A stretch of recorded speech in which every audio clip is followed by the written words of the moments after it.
Hello listeners. Now, you might think that when talking about the classics of literature, we need to be sober-minded, unfailingly polite, and deadly serious.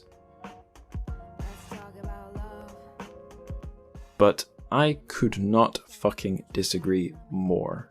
I would much rather have fun. I'd rather that classic literature raises questions like this. Is food porn awesome? Is morality annoying? Does a good story need to have a plot which makes sense? And, most importantly, what's going on in the subconscious mind of the Monkey King? Well, we've got an episode that aims to answer all these and many other questions, and I will not be doing this alone. I'll be doing this quite the opposite of alone, because this is a mega crossover episode. We've got a small army of other podcasters who cover Chinese literature and culture lined up over this episode and the next two. Here's how it's going to work. So I assembled this small army of podcasters, and I was planning to have everyone in one episode, but there just would have been too many of us. The call would have had to have lasted hours and hours and hours. So I've broken us into two halves. We each chose a story to discuss, and it just worked out nicely that half of us had picked stories from like dynastic China, and the other half had picked stuff from like modern China, 20th century onwards.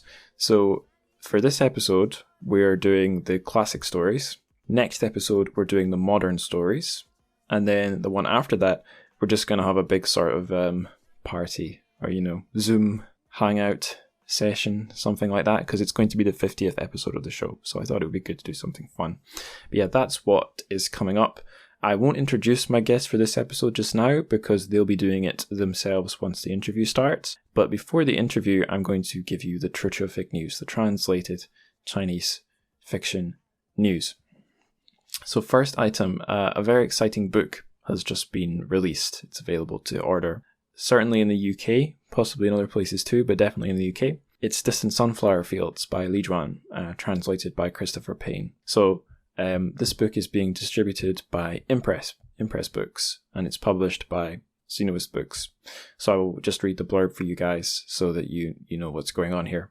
Distant Sunflower Fields. An iron-willed mother, an aging grandmother, a pair of mismatched dogs, and 90 acres of less than ideal farmland. These are Li Juan's companions on the steppes of the Gobi Desert. Writing out of a yurt under Xinjiang's endless horizons, she documents her family's quest to extract a bounty of sunflowers amid the harsh beauty and barren expanses of China's northwest frontier.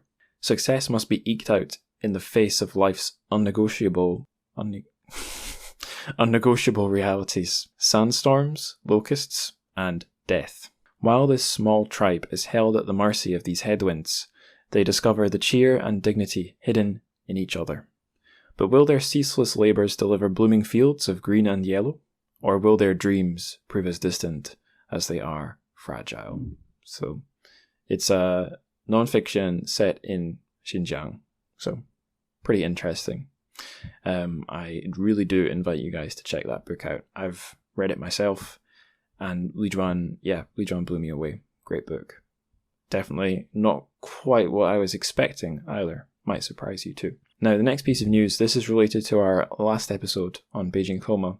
So I believe I said during my interview with Ronald that as prep I'd read lots of Ma Jian interviews he sent me, and they're always pretty interesting. Certainly quite consistent in their focus and the line Ma Jian takes, as you can imagine. But what I didn't know was that there's quite a new one out from January 31st, a publication called The Wire China put out an interview titled Ma Jian on China's efforts to extinguish memory.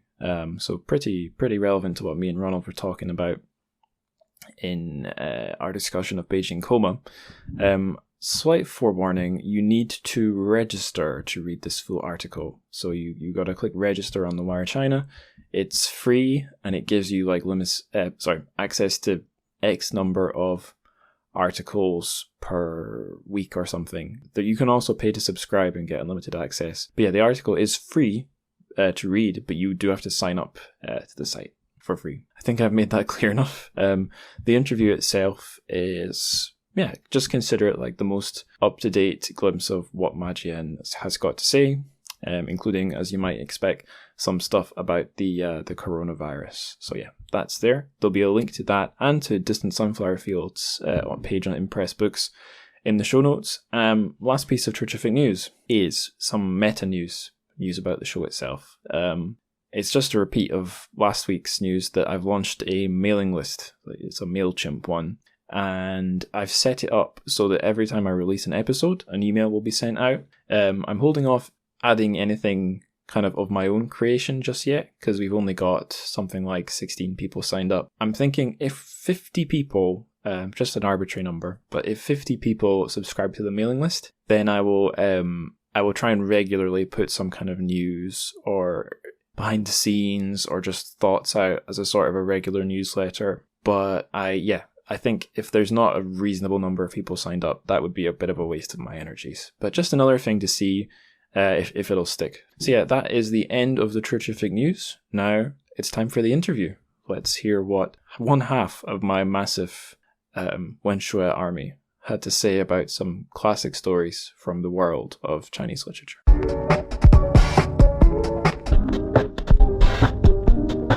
You guys know my name. I'm Angus. I'm 27, going to be 28 not very long from now. I'm very scared about that. I did an English undergrad in university. Then I went off to China for a year, came back, did not a lot with myself, very small things. So I went back to Shanghai. At first year, I was in a small town actually in Zhejiang called Deqing near Moganshan. Then when I was back in China, I was in just Shanghai for about 2.5 years teaching. Then I came back to do a publishing master's. And whilst I was on that, I thought, what can I do that will give me some kind of a niche? And for better or for worse, I jumped into looking at Chinese lit in translation. And I launched a podcast about halfway through the master's degree, did a dissertation on Chinese sci-fi in English translation. And now I'm doing very badly paid work in publishing and the podcast. What about you guys? I'll go next, I guess. So I'm John Ju. I think I might be the old man in the group here. 41. Looking good though. Thank you. I'm in North Carolina. I was born in China and I lived there till I was 10. I was in Guangzhou, and then I moved to North Carolina. So I was a journalist for about 6 or 7 years, and then switched gears, and right now I work in communications at Duke.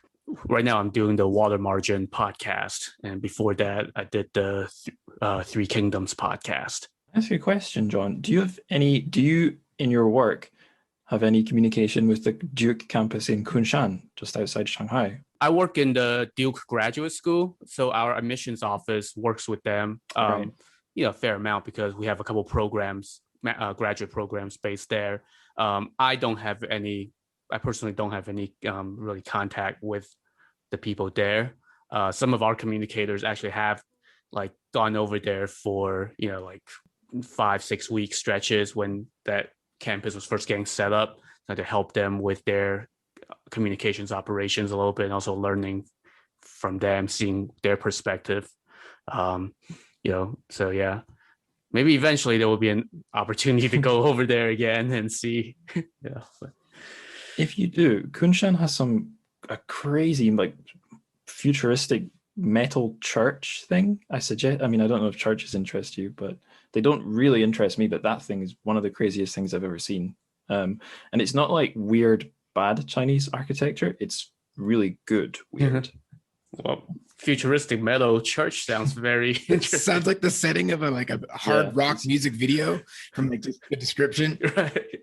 Yeah, you could do that if the weather was when I was there, it was really sunny. So that's a strange mental image. But if it was a stormy day, that would be cool. Who wants to go next? I can go next. So my Chinese name is Luo Tianqi, and my English name is, you can call me Juliana or you can call me Tianqi. I am post 95. I'm born in 1995. So So nowadays, I think like people no longer do like decades like 90后. They usually do like 95后or like 85后. Like every 5 years, it's kind of a group. It's how like I guess age is categorized with the new like generation. I guess. I just finished my master's in East Asian languages and literature at Columbia. I did pre-modern Chinese literature, but I definitely wasn't like the best students or something, but I was my advisor was Professor Robert Himes. I don't know if any of you in like this field know.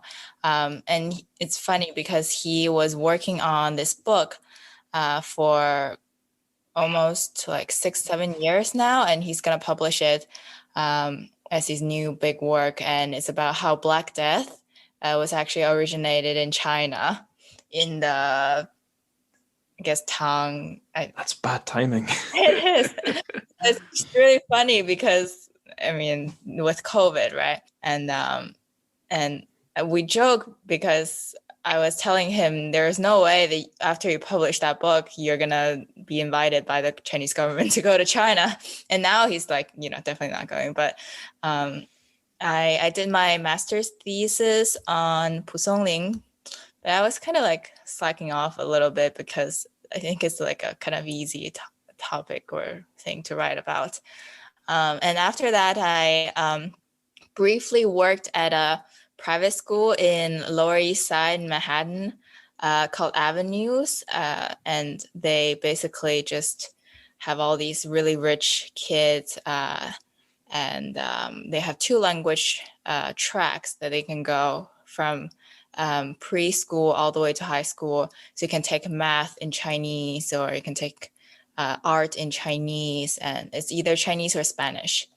And I was teaching Tom Cruise's daughter, Suri Cruz. And so that's one thing that I brag about, but that's like really short because I don't think I really enjoyed that. So I just did it for 1 semester.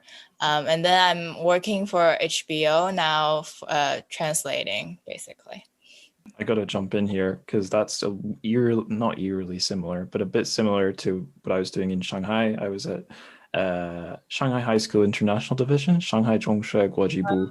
Nice. So, I mean, it's in the international schools kind of league in Shanghai. It's a cheaper one, but it's a prestigious, the Shanghai High School is a prestigious one.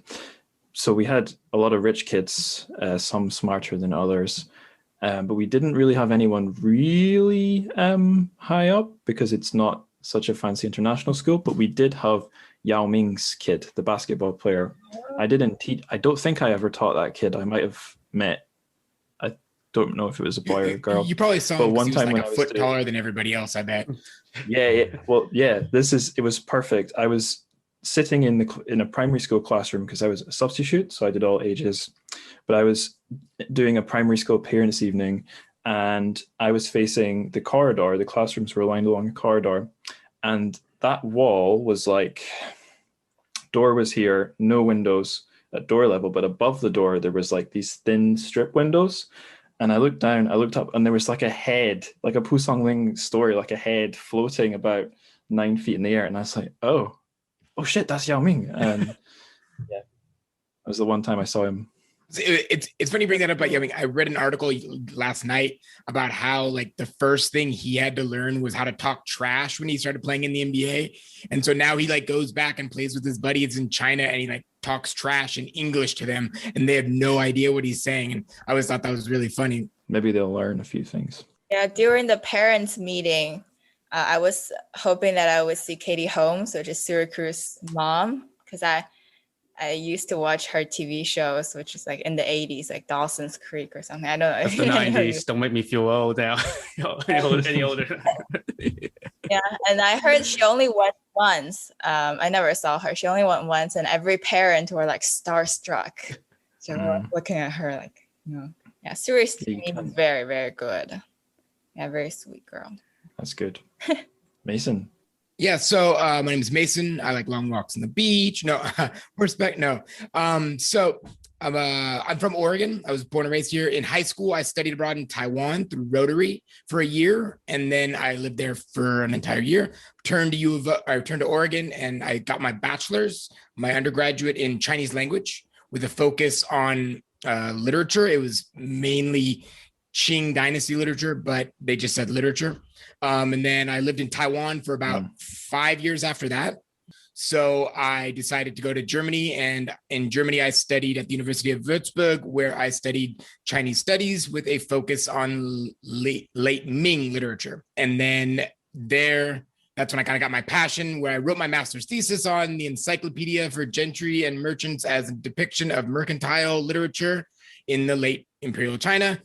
Route books. It was about merchant route books. And that wasn't what I wanted to do, but my professor needed it for his studies. So we kind of scratched each other's back. And then he introduced me to a whole bunch of short stories like xiaoshuo and that kind of stuff. And then I started translating these stories into English, because the English translations were garbage. And my German friends were like, or not garbage, but they just use words that nobody uses in the last century. So I started translating these and telling these stories in modernized versions. And then I got the idea for my podcast last year during quarantine, which is where I take traditional Chinese fables and short stories and I translate them into an English version. I will be honest, unfortunately, I have to go in a little bit. So I'm sorry I have to leave early, but I wish I could stay here for longer and chit chat with you guys. Is it half an hour? About 20 minutes, because I do got to put on like shoes and pants and real pants. Like, okay. In that case, maybe we can skip the intros when we're doing the interview, and I'll just use these and maybe edit them down, and then that will save you some time. I'm sorry for this whole thing. I just got kind of some big news that I kind of needed to do. No worries. So, Yang, tell us about yourself. Hi everyone. Yeah, my Chinese name is Li Yang, and I came to US in 2012 for grad school. So now I live in Madison, Wisconsin. Actually, maybe I'm the least academic person here, because my major is actually geology and engineering. I'm really doing the podcast just for fun. And so I'm not like an Eastern studies major or anything. So maybe you guys know more than me.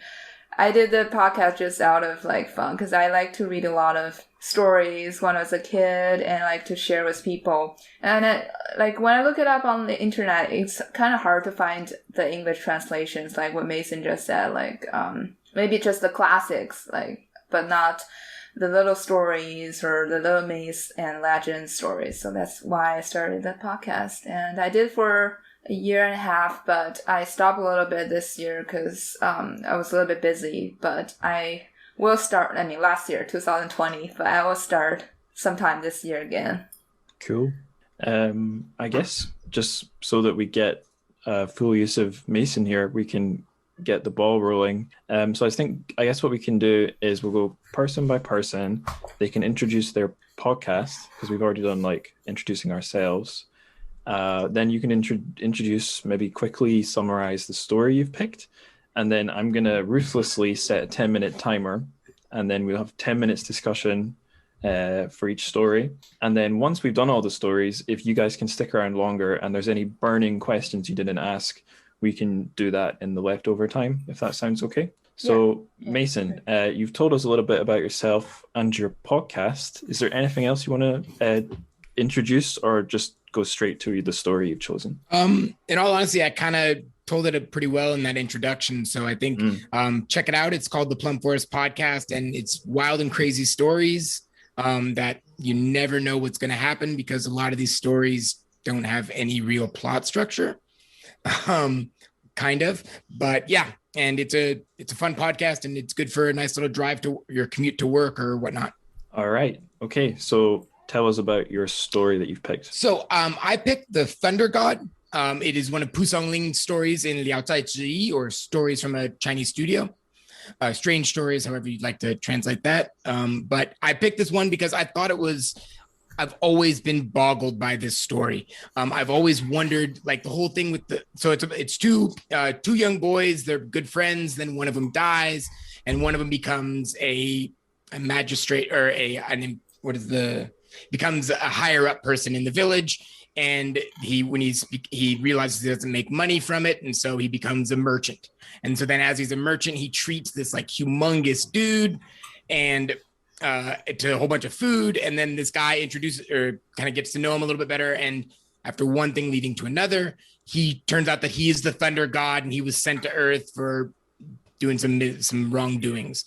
And then after this, this is when it's always gotten, this has been the mind-boggling part to me when he gets to know, he has like a son and he names the son Star, and then he's looking at stars, and then his buddy that died when he was younger that kind of helped him push with each other through the studying, he is now like reincarnated through this child.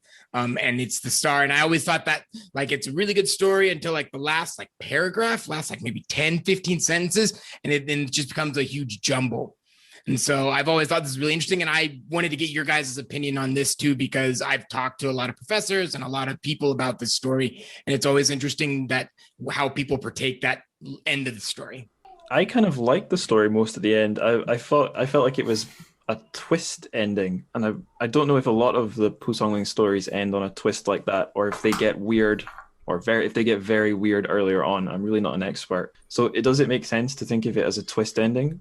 I personally wouldn't say. I'd say it's a twist ending, but not the stereotypical twist ending where it's not so much like someone dies or someone does kind of die, but it's kind of a happy ending to this one almost, which a lot of Pusongling stories do not have. They're not all fairy tales and beautiful endings and stuff. And this was kind of interesting this was one of the few that had a positive ending at the end. And that's why I've always asked people about their opinions on the ending of this, because it's not very stereotypical for Pusongling to have a positive ending or something along those lines. Right. And have you other podcasters, have you guys read much Pusongling? Well, definitely Pusongling is one of my favorite authors when I was a kid, especially. Yeah, because I like the romantic part of his stories. Like this story, like today I'm going to talk about some story kind of similar like this story. It was about like karma and stuff. But for Pusongling, he always used like the romantic feel. Like I really like this part of the story, like he... like the person used the moon as like a light source, use the stars as the light source. And it kind of reminded me a lot, another story of Pusongling is the 崂山道士, like the person cut a paper moon and become a real moon in the room, and you can use it as a light of source. I really like Pusongling too. I actually did my first episode of the whole podcast on Pusongling. Just which story did I do? I did a few stories, and I was talking about how every story that Pusongling writes, it's really a self-expression, because he's this kind of lost and nobody kind of scholar, and who tried to be someone, but eventually is still just a writer that's struggling. But he sees like other people in such a way that it's sad at first, but then once you delve into the story, you see the human side of all these like ghosts and werebeasts and all that. So I thought, yeah, I really like Pusongling too. The story I thought is really interesting. I have a random question, sorry. So we are the second group, right? So it's just us. And the people who are in the first group, like, where are they? I'm going to do a different Zoom meeting with them. Oh, I see. We're team classic lit, they're team modern lit. Oh, so cool. From your guys' perspective, they suck. Cool. Thank you. Yeah. That makes a lot of sense. I was like, Yeah. It was just to avoid total chaos. And also, if there's 9 of us, 10 minutes per story, that's long. Yeah. Maybe long enough for some of us, but I didn't want people to be, too pushed for time. Anyway, here's a question for you, Mason. Yeah. Do you mind if I ask TrChFic a quick question or say something about what she just said? I loved how she said Pusongling gives the humanization of people through ghosts, and that's something that I found in a lot of his stories is he makes you feel for people, and how Pusongling is, if we think about this, writing was common, but it's not as common as it is now. And so it's able to see that he would vocalize and tell these stories to people at inns and stuff, where he would tell these or people would tell these, and you're able to feel for the people, which that's a really hard thing to do in audio talking. And I thought it's amazing how Pusong Ling is able to give the human nature and make these people real, and not just like even the thunder god, like when they were talking about how he was so big, like I could feel like this guy, he's slurping down bowls of food. He orders a pig shoulder. And I just thought of the mountain from Game of Thrones, but it was interesting that he was able to kind of give you the personification of these people and how he's able to portray that really well. And that was a really interesting point you brought up. I think that is really cool that he has this persona, or the stories that he writes offers like this opportunity that he express and represent what he feels, what it means to be human. So, sort of like the to be or not to be question, like whether it's a fox fairy or whether it's a ghost or whether it's like a thunder god, or it's never really, you don't feel like they're like the god figures in the Western mythologies, but more like a figure that you sort of relate to, but sort of not. So it's like kind of in between like the self and the other. So I thought that's really cool. Yeah, one thing that struck me too was reading the English translation of the story and then reading the original Chinese version of it, is how much more characterization I feel like it's actually exists in the English version than the original Chinese, which is because the original Chinese, I think it's written in a style that's very economical, right? I was disturbed by how short it was. I was like, have I got the wrong story here? But because the English looked like a short story, right? Chinese looked like, I don't know, it might have been a flash fiction or something. It's like 3 paragraphs. A few sentences sometimes. But again, at the same time, though, it's interesting how they translated that, and how, like, because I noticed that too. But like, how did they add those things? Was that the author's point when they were translating it, was trying to give you more humanization or personification of it, or were they trying to turn 2 sentences into 3 paragraphs, or were they just trying to fill space? And I don't know. I think that's really interesting that you brought that up too, John. I mean, there are Chinese versions of this where they translate the original into more contemporary vernacular Chinese that is longer and give a fuller description of the character and things like that. So one thing I'm curious is if the English translators were if they were working off of the original, or if they were working at least with one of those the vernacular Chinese translations as a reference. I had to restart my computer, so I lost the tabs that had all the stories open. I think the one we had listed, was it a Herbert Giles translation? I'm just bringing it up now. Right. Yes. I don't know if he has a particular style as a translator to do stuff like this, to kind of insert his own creative writing. I don't know if any of you guys know much about that, but I do know that translators working back then, I guess, they weren't really at risk of being accused of being, I don't know, problematic or Orientalist, which probably gave them, for better or for worse, a bit more of a free hand to mess about with the Chinese texts. But this is all just speculation. I'm far from an expert. And it's kind of interesting you also bring that up, because my old professor, we had a talk about how did someone tell this story to Giles verbally and then he wrote it down? Or so he would hear the Chinese of the person telling it to him, and then he would write down what he would think it was in English, and then they'd compare. My professor always had that idea in his mind, that because that's a lot of Giles's works is like that. That's really interesting. We're down to our last 3 minutes. I have a backup question, but does anyone really want to say something? I was gonna say a little about the translation, because it's always like the original classical Chinese, and then I like, as Chinese, growing up, we learn like classical Chinese in our school as mandatory. So I read like that, and then I always like cheat and read the modernized, the translation first, and then like later on when I come to US, then the last thing I would read is the English translation. So for us, like Chinese, growing up speaking Chinese, learning classical Chinese is, I guess it's always the different bit like take on the text. It doesn't sound a million miles different from in school. Just by coincidence, every single year of high school I was in, we had to do a Shakespeare play, but we're using the school versions, which have explainers down the spine, which tell you all the different allusions to Greek, Roman, or current affairs of Shakespeare's time. And yeah, without some kind of a spark notes or a secondary text, as a teenager, I would have been like, I hate this. I can't get anything from it. So although I'm not Chinese, haven't gone through the education system that you did, I can relate. Yeah. I remember reading my first commentary on like one of those, and just like it's the same thing where it's got it's the text and then little notes, and I always thought that was really interesting to see like what they chose to talk about and what they chose to explain and why. And yeah. Okay, last minute, anyone really burning to say something? Okay, here's a question for you then, Mason. Do you think it's a funny story?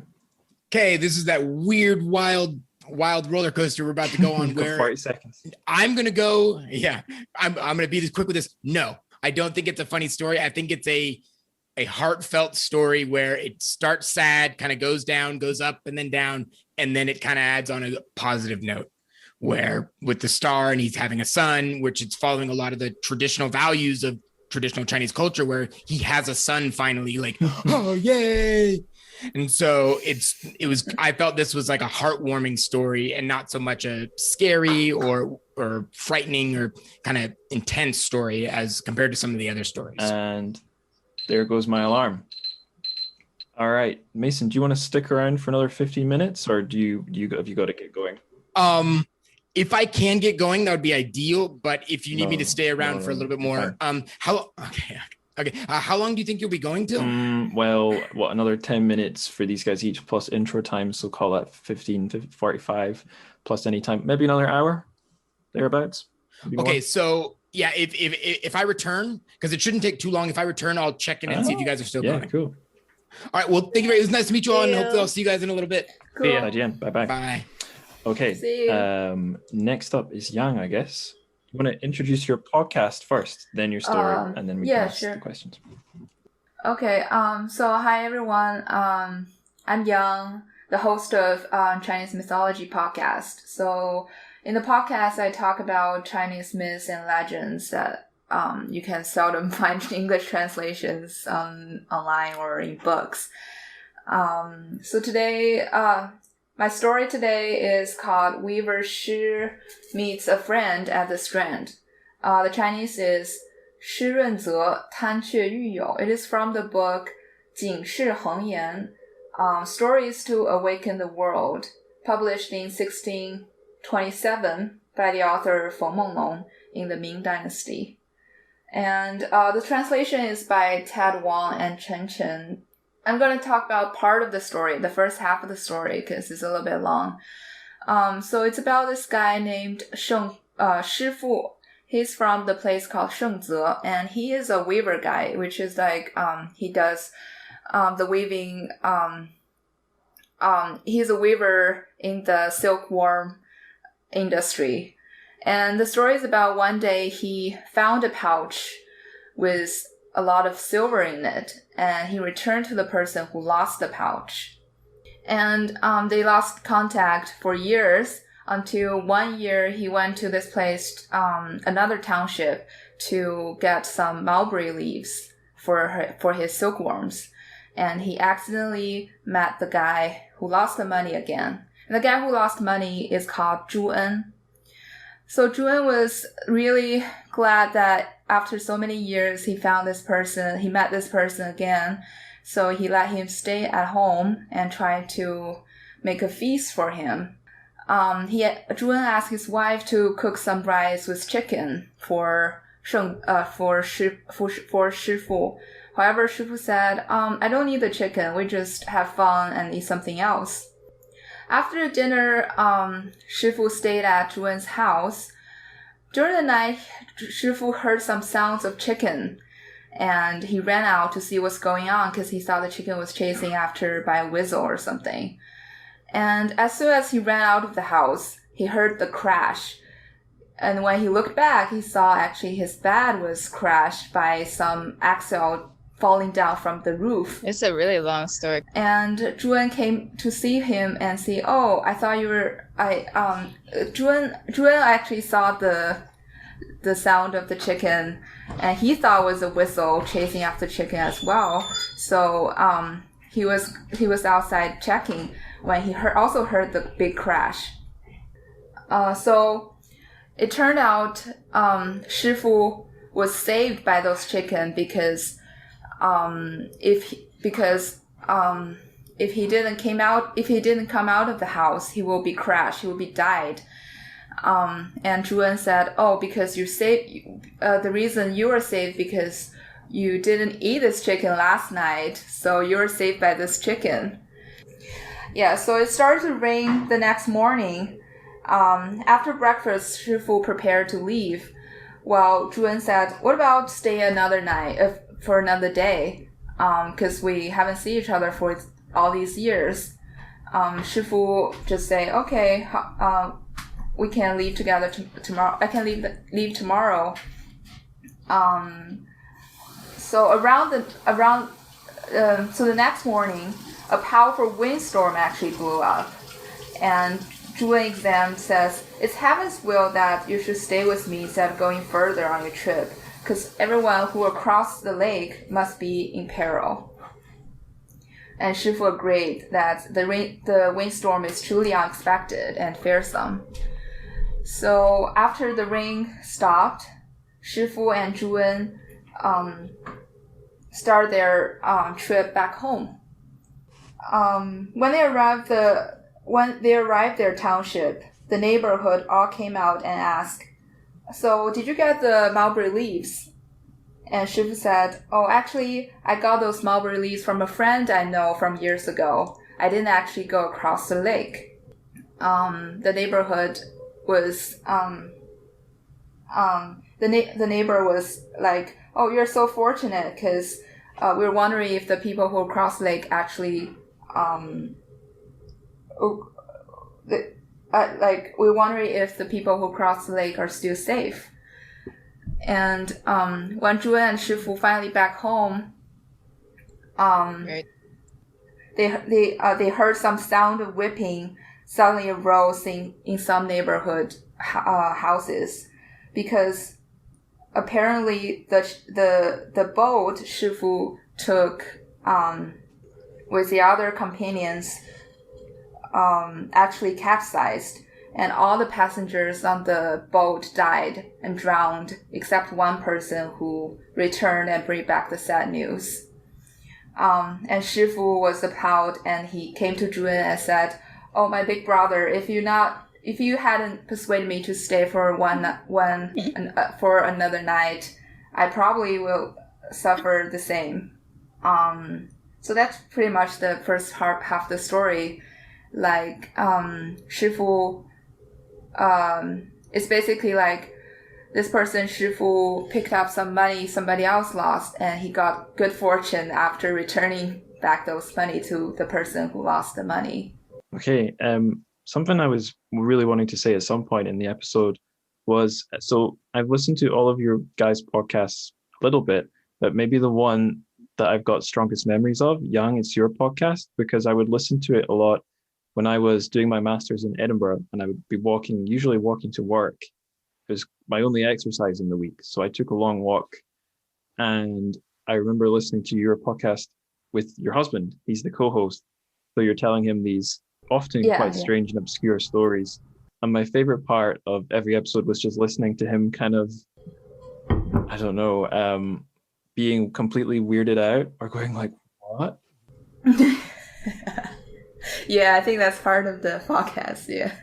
Yeah, I just felt anyone listening I thought they had to know that about your podcast, because it makes it stand out in my memory. Because he doesn't know anything about like Chinese stories, or especially Asian ones, so he probably asked some questions that everybody else, like a lot of people, ask.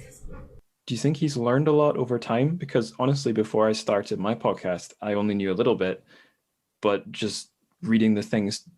Half the time I'm only reading the thing so I can talk about it online, but cumulatively it's added up to, not anything is not being as knowledgeable as you guys or Mason, but just over time I feel like I've picked up a lot. Do you think he's learning? Do you think he's got a good foundation in old strange Chinese stories now, or do you think he's still lost?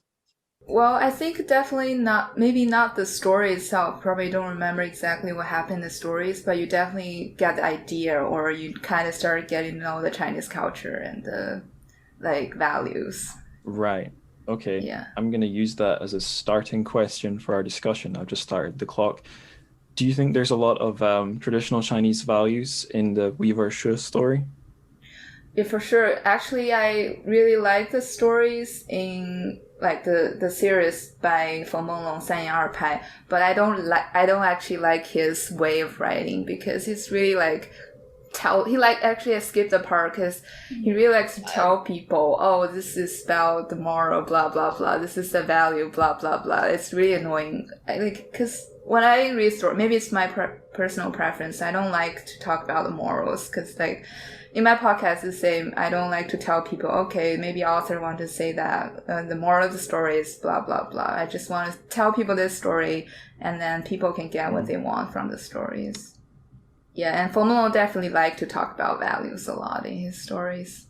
Right. I guess maybe that's common for a lot of ancient literature or even old literature from a lot of the world.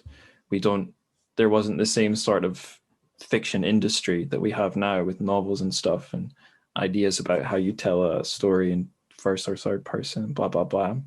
But then again, I guess we've already done one Pu Songling story where, as far as I'm aware, Pu Songling never tells you, here's a good person, here's a bad person, here's what to think. So do any of you guys have a question on the tip of your tongue?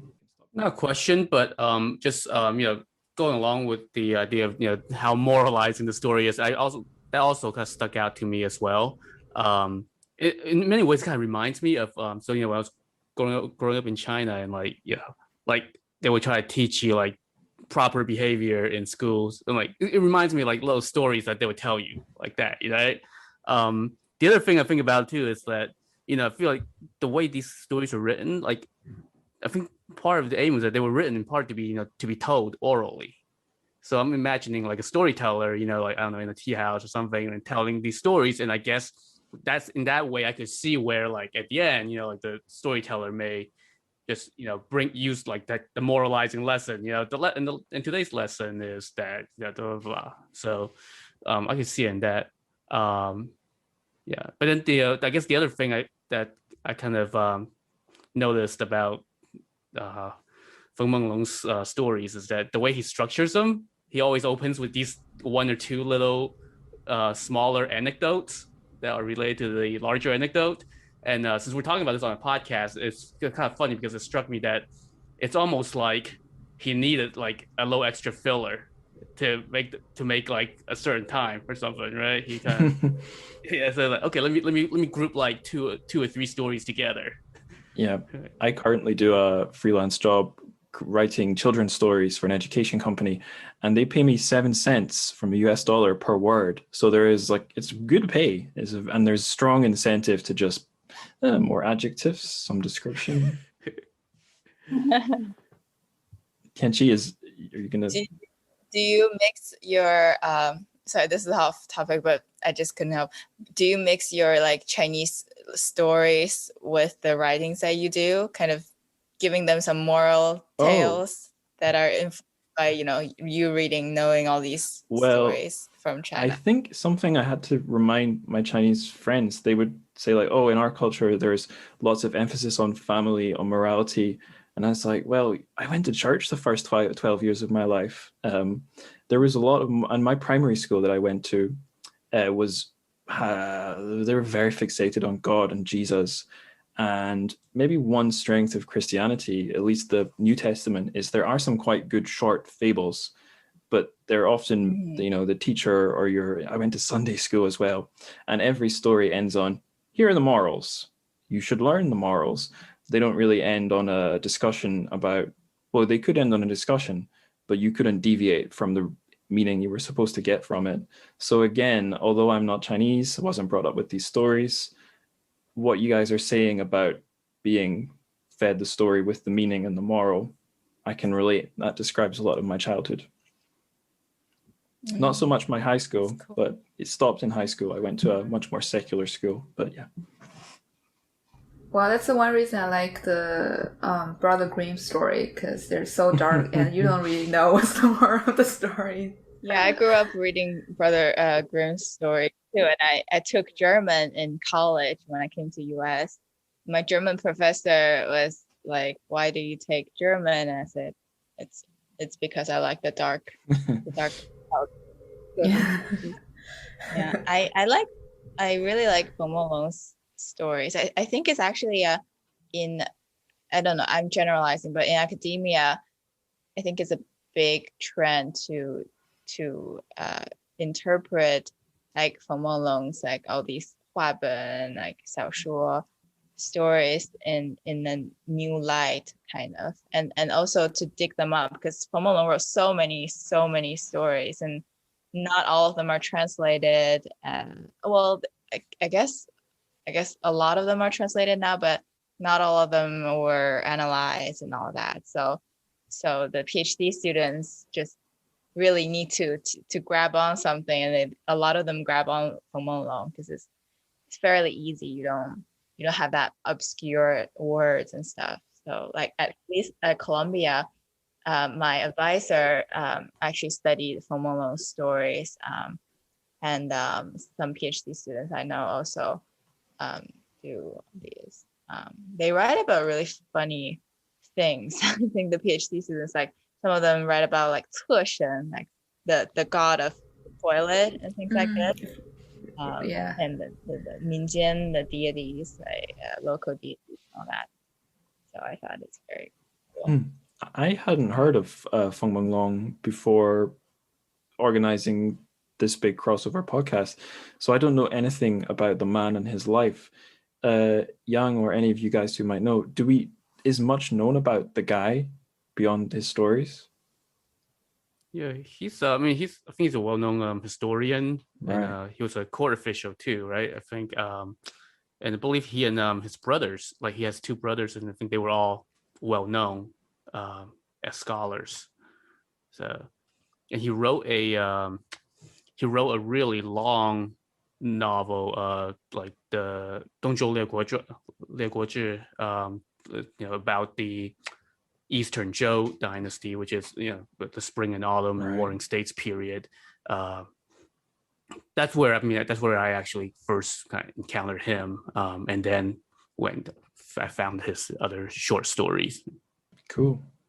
Yeah, I know that Chairman Mao's favorite, like this is like rumor has it that favorite is like 三言, so which is 警世通言, 行世恒言, and 御世明言. So these three short story collections are like quintessential like Chinese 白话小说. I think Lu Xun writes about 白话文, 白话小说, and all these. And he like Feng Menglong himself is very well educated, come from a really good family. I think his father is official or something like that. Yeah. So. Yeah, and I also think those stories are really well known, or people like to read it because they usually use those stories as the scripts for operas or like Jingju or Xiju. So people, like normal people, just can watch it, and it's really easy to understand. It doesn't have like big words or. And bringing the conversation full circle, I guess that's a bit like the Brothers Grimm stories, where people probably come into contact with them more in their secondary forms. So you guys were saying you really like Brothers Grimm because of how dark those stories are, but my contact with those stories was like this slightly cleaned up children's versions, although I mean they still involve murder and stuff. But also a cleaned up children's version might have some kind of a moral stuck on the end, even if the moral is like, don't try and eat grandmothers or something. We're on to our last 40 seconds. Does anyone want to make a last closing remark? Well, I guess just like if you like me who don't like morals, just like stories, just read those stories as maybe not karma, but maybe just like butterfly effect, like just a chain of like consequences. Things just don't happen just to happen. Maybe there's a reason it happened. Oh, the alarm's about to go. There it goes. My favorite story is 杜十娘, so I can send it. Yeah. Very Something famous. I want to talk about more on my own podcast is fate in general and how it pops up in Chinese lit. But maybe we can talk about that more at the end. Next story we're going to do is, I think it's our John story from Shuihu. John, do you want to introduce your podcasts? Or Yeah, sure. So I've done 2 podcasts. The first one is on the Romance of the Three Kingdoms, and the other, the one I'm currently working on, is the Water Margin podcast. And so they're both about, translating, these, classic Chinese novels into English and making them a little more approachable, a little easier to comprehend. More so for the Three Kingdoms. The Water Margin, I think, is actually very, very approachable. Very, relatively easy read. So for our podcast today, I chose chapter 2 of the Water Margin. So the Water Margin was written in the 14th century, and it's set in the, I think, 12th century in the Song dynasty. And it's about a bunch of outlaws who are wreaking havoc for the authorities. And one of the reasons I really like this novel is that it paints this really rich depiction of all levels of society, all the way from like emperors to lowly layabouts and all the levels in between, like paupers, peasants, princes, and kings. So and that's also why I picked this chapter, because I think in this one chapter, we get all those, we kind of get a glimpse of all those different levels, right? We follow Gao Qiu, who starts as a riffraff, basically, and he gets exiled, and he's scrounging by in a gambling den, and then before long he somehow becomes a member of a prince's entourage, and then rises to become a high official, and that prince becomes the emperor. But then from there we follow a kind of like a rank and file drill instructor in the army, who then takes us like out of the capital, goes into the countryside, and then we meet some farmers, we meet landlords, we meet their servants, and then eventually we run into some bandits. So just in this one chapter, we get this nice cross section of all these different levels of society. And the thing I like about this novel is that a lot of times the most interesting parts are the little interactions that happen in like the middle and lower rungs of the society, rather than anything that's like happening in the palace or at court. And this chapter is kind of nice illustration of that. You've sunk my first question, which was going to be why this chapter, but that's good. Yeah, well, there you go. Right, I'm going to start the timer. Oh, actually, before I do, so a thing I really like about John's podcast, this is a cheat anecdote, because I figured, John, if I'm going to really listen to your podcast, I should do it as a big binge. So I actually only have ever listened to 1 or 2 episodes, but I'm planning, when the opportunity presents itself, to power through one of them. But what I want to say is you should follow John's social media for the podcast, because it's the best use of Lego I've ever seen. It's so cool. It's like chapter by chapter with perfect. I don't know how, I didn't realize you could make your Lego man look so much like, you could create such a good dynastic Chinese scene from them. It's amazing. Yeah, well, you should thank my wife for that, because so I started doing that with like a little bit on when I was doing the Three Kingdoms podcast, and then when I got to Water Margin, I was like, because for Three Kingdoms there were like, I could just go online and actually found Three Kingdoms Lego sets. Amazing. But then when I got to the Water Margin, I was like, oh, well, there isn't any like Water Margin stuff out there. My wife heard that, and then for Christmas one year, I think she went and actually like got different Lego sets and built a bunch of Water Margin characters.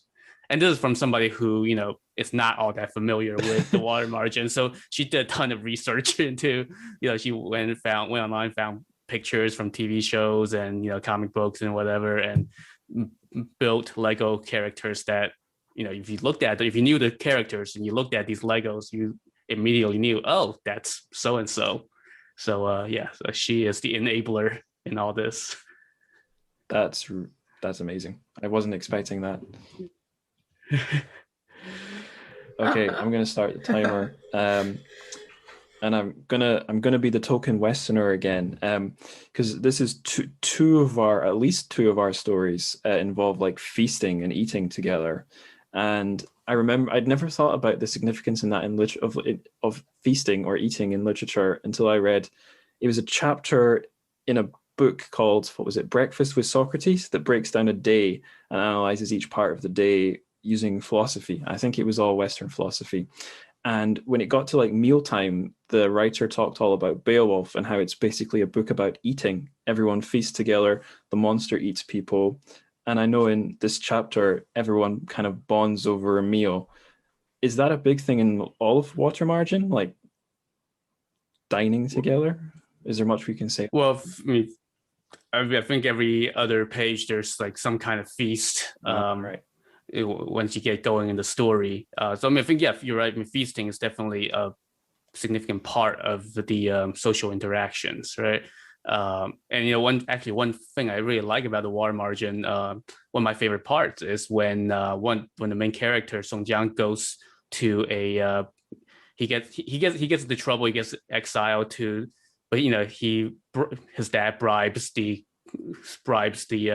court to exile him to a nice vacation spot, and there's like a whole chapter where he's basically going around with a couple of his friends and dining at these famous restaurants and things like that, and that's kind of one of my favorite parts.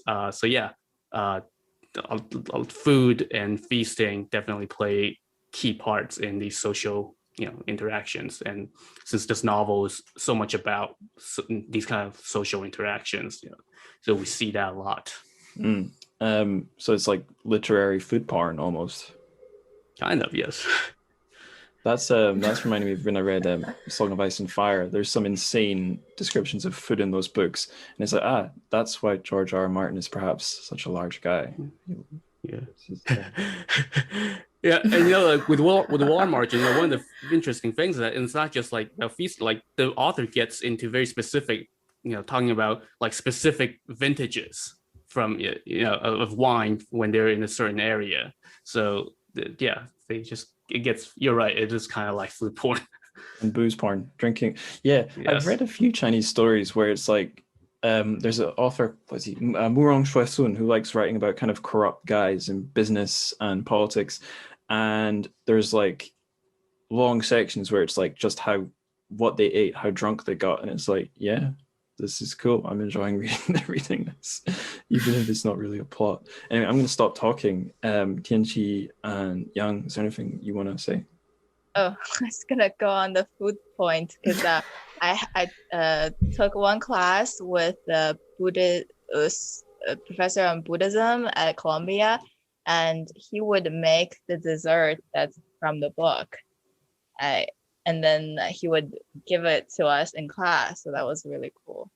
He's a really, really delicate cook. So, but a lot of them are like very simple because it's like from some like novels on like Buddhism or something.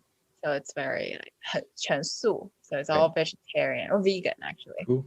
So it's, I have a question on just in general, like on how you would recommend your readers to approach such a violent novel, like all the violence inside and then the killing. Yeah, and all. It is very violent, right? I think about it in context of if you read the like some of the ancient Western epics like the Iliad or the Odyssey, right? Those are also kind of equally or very much filled with violence as well.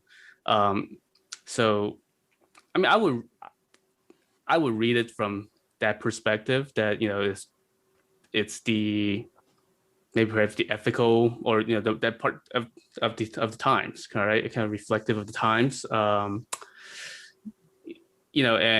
I feel like, and also, kind of having grown up in China, but also spent significant time in the US, I think in Chinese culture in general, just there's like a greater tolerance for it, at least like language or depiction of violence versus in the West, where I think they kind of freak out, like that's a little more sensitive. But then, there are things that are more taboo in Chinese culture that the West would just kind of, shirk off and like, whatever, So that's kind of how I view it.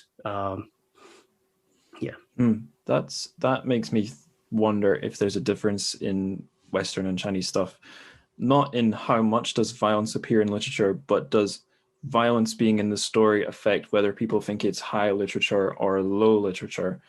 Like I'm trying to, like, I don't know, the idea of a kung fu story being high literature in a Western context, it sounds almost impossible. I guess there are like the Greek Iliad and Lord of the Rings. I suppose those are like stories with fighting and battles, but like even Lord of the Rings, I think it's maybe only in recent decades when that's been considered high literature and not sort of silly fantasy. I don't know if it's different in the Chinese context where violence affects how much prestige high or low a story gets. I feel like when we were growing up, we are taught that the novels are great because of their 现实意义. So the meaning that they reflect the society at the time, and they reflect like how, say, corrupt the government was, or how people were living bad, and then like there were hunger and poverty and all that kind of thing. And I feel like in Chinese novels, you either have like all just human cast, or you have like all kind of animals and like gods and stuff. You very kind of rarely have, I don't know how to put it. I guess in like a epic story like 水浒, it's all human. Right. And it's mostly men, 99% men. Yeah, and they and you just don't get kind of a god descends and then try to save everybody scene. It's chaos and people eating. Right. So you have very high fantasy or very low fantasy, nothing in the middle. Yeah, I guess it's also the just the volume, the 体量 of the work. It's so it's so long and it's so vivid with so many characters, that really constituted like a great work in the classical like literature sense. Yeah. Right. So bigger is better. I feel if I were to explain to someone who doesn't know anything about Chinese literature, I would say, the 4 like major works or the 6 major works were all like significantly large kind of book with like more than 80 chapters or more than 60 chapters, something like that. I have a bit of a disclaimer here. So some of the publishing work I do is working for a publisher that does Chinese literature and English translation. And I guess they're trying to do a lot of great literature, or there's also some adaptations of TV shows. And these are big, big, big books in the original Chinese. And then when we translate them into English, it's just like translating English into German. They expand. And then that becomes a problem because it can't be contained on one book's spine. So it's like, we need to do a multi-volume work. And I guess we were talking earlier about early translations of these classics. And as far as I'm aware, a lot of them would just chop out chapters, either not even just to make it more readable, just to fit it on one book. How do you decide which chapters to chop off? Yeah, well, I guess you have to read it all first to know which ones are central to the plot and which aren't. But we got a minute left for this one. Young, you've not said anything yet, I think. Yeah, no. Well, I mean, like, for the 4 greatest Chinese classics,《水浒传》is not one of my favorites. I guess, like, maybe I'm the stereotype one because I like 红楼梦 the most. Like, people always say the guys like the 水浒传 and the girls like the 红楼梦. But anyway, I mean, like, 水浒传 definitely for me is like the wild one, like as a person, not like 西游记, like Journey to the West, but it's like as a person, you have the free spirit, sort of free spirit, and you just kind of like, okay, I'm done with my life. Like I can't tolerate it anymore. I just need to do something. I need to change something. And yeah, for the food porn part, when I was a kid, I actually never read the whole book of 水浒传. I watched some of the TV shows. Yeah, because it was like it just came out or like just released when I was a kid, and I always like dream like one day I can just like those guys and just go to the restaurant and say, hey, I need some beef and alcohol, and that's like right, like everybody knows like 2两牛肉, like some beef and alcohol. That's made me like a wild person or wild like grown up, I guess. Awesome. That's a good note to end that one on. The beeper just went there. So our last of our 4 stories, it's another one of the massive classics. It's I'm just going to call it the Two Monkeys chapter from Journey to the West, Shiyoji.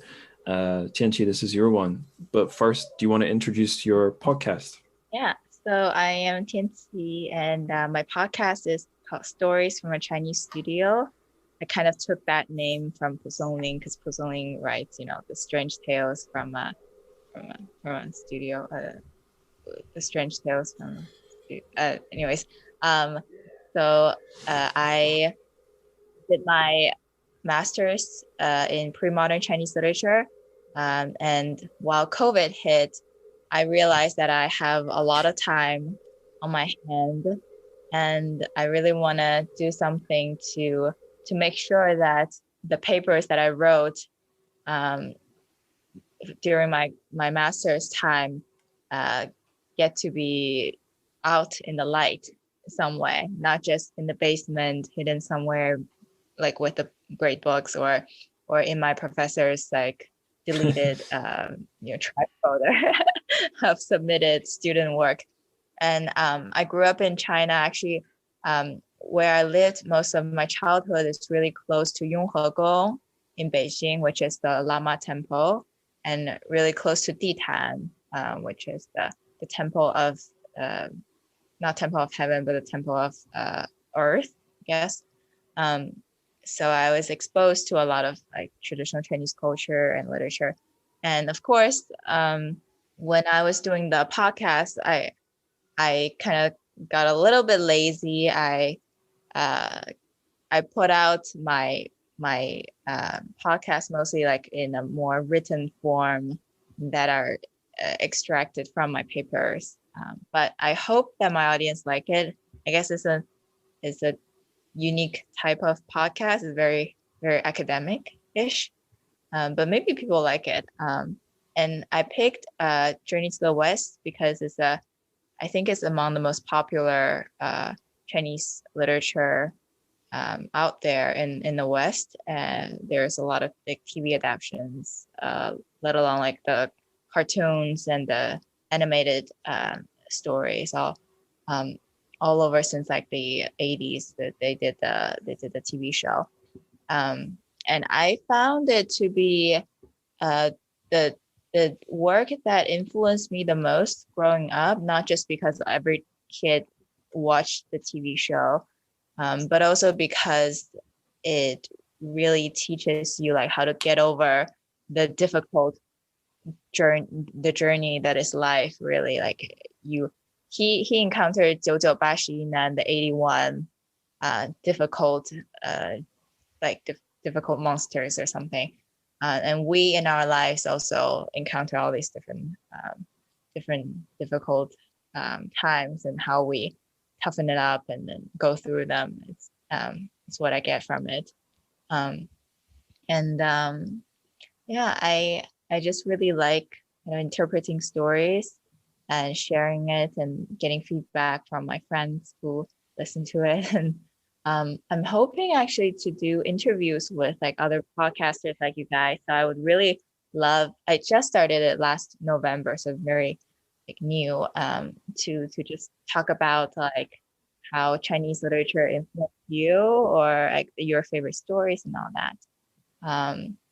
And I picked, I think, the most existential chapter out of all of Journey to the West, I feel, is 真假孙悟空, the real and the fake monkey. And and I think that in TV shows, in literature, there's a lot of kind of stories about, oh, there is this person, the self, and then suddenly there's a twin, or there is another of him, and we can't distinguish like who is who, and that gives us kind of an existential crisis. And I feel it's also kind of philosophical in a sense, and also filled with conspiracy theories, that people often, when they talk about this chapter, they would ask, the first question would be, oh, so did Sun Wukong, the real Sun Wukong, actually kill the fake Sun Wukong, or the fake Sun Wukong that took over? And we were just watching the fake Sun Wukong, and we didn't know that it was actually, the fake one that went along. And in a more like meta sense, if it gives us a sense of like disorientation and like confusion and anxiety, just from the fact that, oh, this character that we so strongly believe in the goodness or the loyalty of the Monkey King to the master, that he somehow had an idea of ruling or like taking on the journey all by himself. Kind of, if you see it in a corporate sense, like if this person that started Apple with Steve Jobs, and while they were doing the company, and suddenly he decided that, oh, I am not going to work for you anymore. I'm going to go on my own journey, and I'm going to take over. I'll start my own company, and I will recruit the people that are just the copycat of what you have, like my previous coworkers, which is what happens in the story in some way. So in the sense of like the question of authenticity, like if you really see an authentic self or representation of the Monkey King, or is it an illusion that we're seeing? So all these kind of like questions that you can get from just a very like short and simple story. Should I introduce the story, I guess? Yeah, if you want to, like, you've introduced the kind of big theme, but maybe you could summarize the plot for anyone who's not read it. Yeah, definitely. So the Journey to the West is about four creatures. Three of them are animals, sort of, and one is the Buddhist master, we call him, and they together or on a journey to go to India to get the ultimate, the scripture, the Buddhist scripture. And this specific chapter, can you, for people who are not familiar, can you summarize the chapter's plot?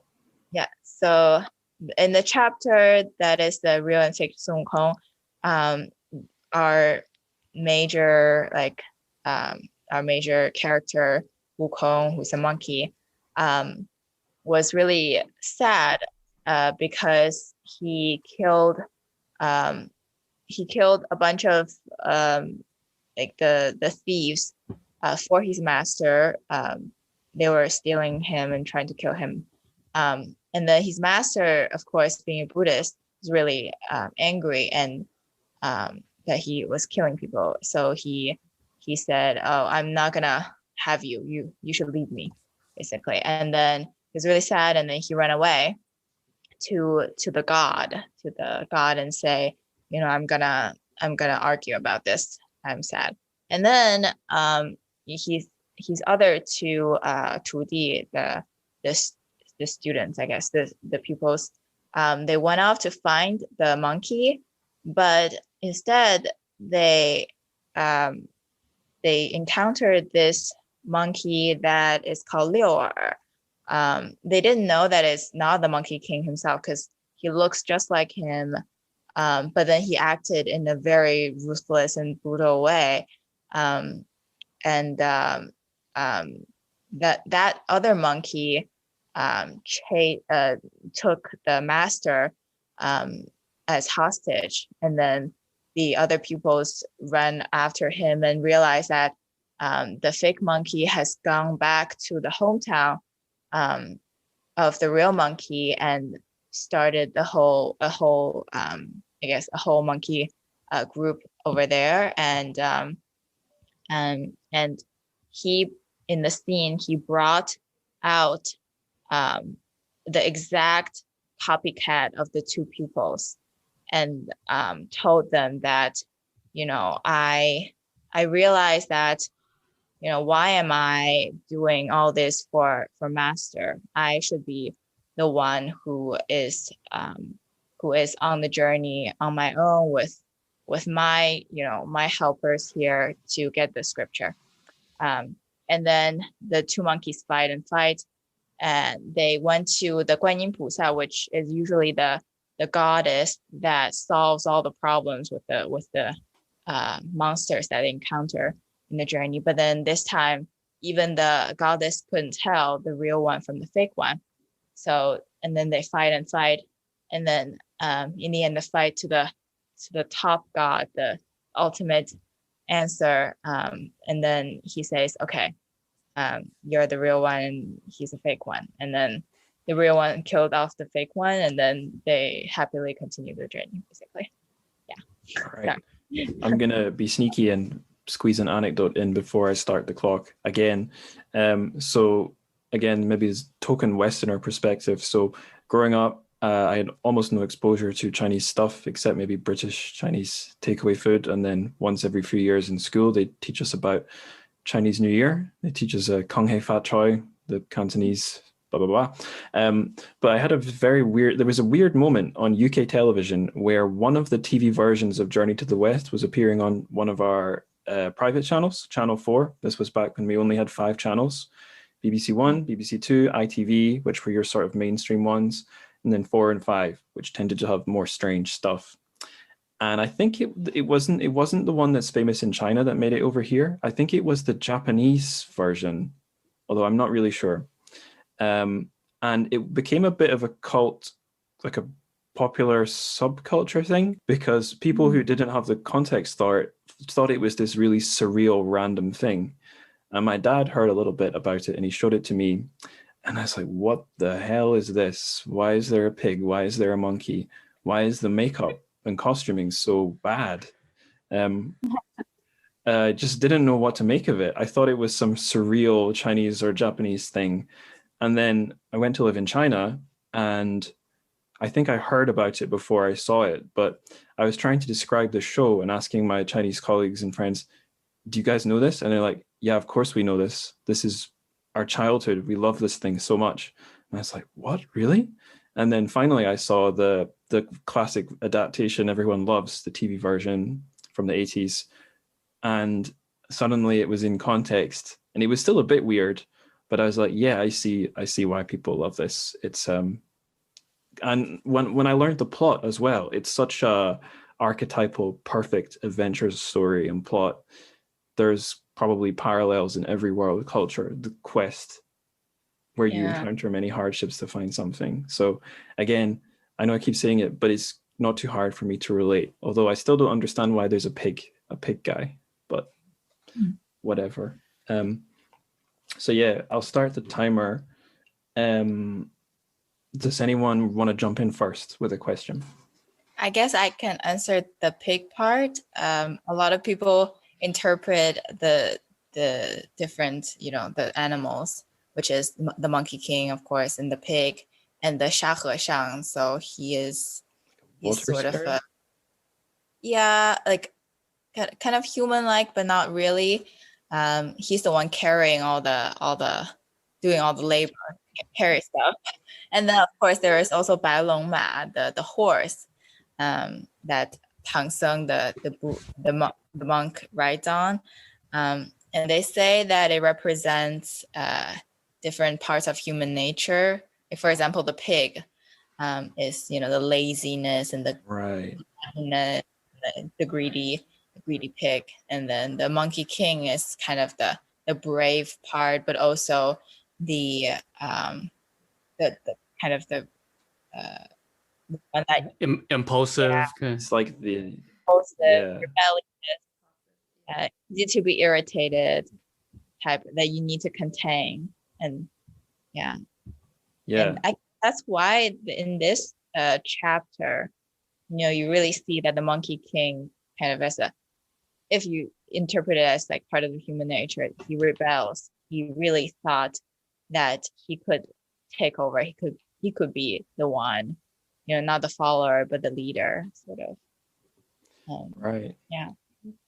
I actually have my own amateur psychoanalysis or something here, because I think whenever you have a doppelganger, it's just inviting you to analyze it. And a thing that struck me, I saw a movie version of Journey to the West. That was the first time I really saw it properly. And the thing that struck me was this monkey is like hyper violent. He's unstoppably powerful. He's like a Dragon Ball Z character. You can't stop him, and he seems to enjoy or not care about how much damage he causes. He's kind of I found him kind of scary in a way, because he's almost got no weaknesses, it seems. At least he's got the headband, but his enemies just can't stop him. So I found him kind of like freaky, coupled with the fact that it's a guy dressed up as a monkey. Yeah, it scared me.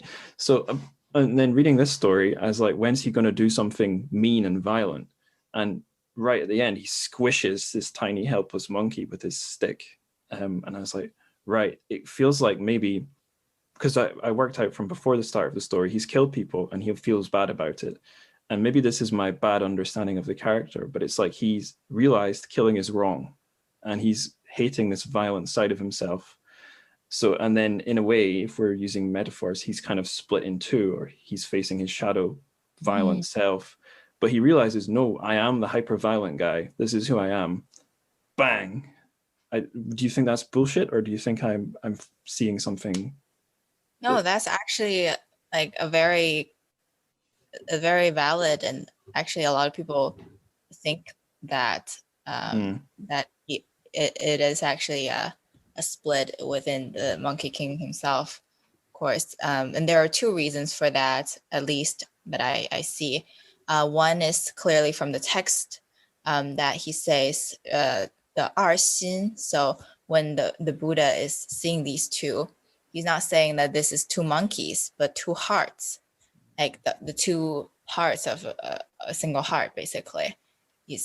Which, obviously we interpret it as the two sides. One side is the obedient, the good side, and another side is like the try to be like violent and kill people side.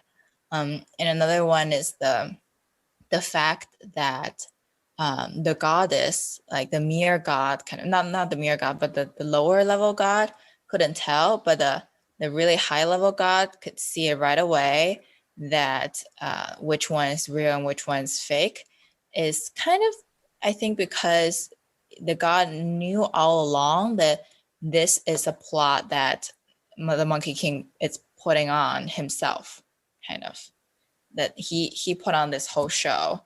Not the fact that like the other monkey is like the monkey that he pulls the hair and created one, but the sense that as a kid you really wanted to steal the candy, and then you stole it, and then you kind of regret and you want to kind of undo that, and then the undo part is, but then your parents knew all along, of course, and like it's you who ate the candy, of course, and so that's, I guess, that I definitely agree with the interpretation. I sometimes worry that I embrace my nerdy or dorky side too much, like obsessing over Chinese lit, like this podcast. Like I'm not even Chinese. I don't live in China anymore. Maybe I should let go and move on.